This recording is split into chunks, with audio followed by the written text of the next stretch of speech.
Today, let's talk about cervical disc replacement. This has become very common today. Started off, first was FDA approved in 2007. We did the clinical trials starting in, I believe, 2003 or 4. And we've been doing these since that time.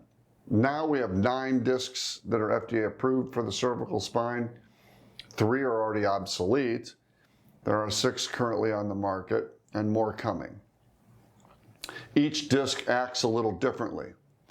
So instead of getting a fusion in your neck, you would want to get an artificial disc replacement, because if you look carefully at the data, and our studies are published now with over 10 years of follow-up, the results are superior with artificial disc replacement over cervical fusion in every outcome measure. So artificial disc replacements are unique. They're becoming more prevalent, and I encourage you to investigate getting disc replacement, even if your doctor tells you you have to have a fusion. I have a lot of patients telling me, my doctor said I'm not a candidate for disc replacement, I have to have a fusion, and I look at their studies and they're ideal candidates for artificial discs. So I encourage you to get second opinions from a surgeon who is qualified and has a lot of experience in artificial disc replacements.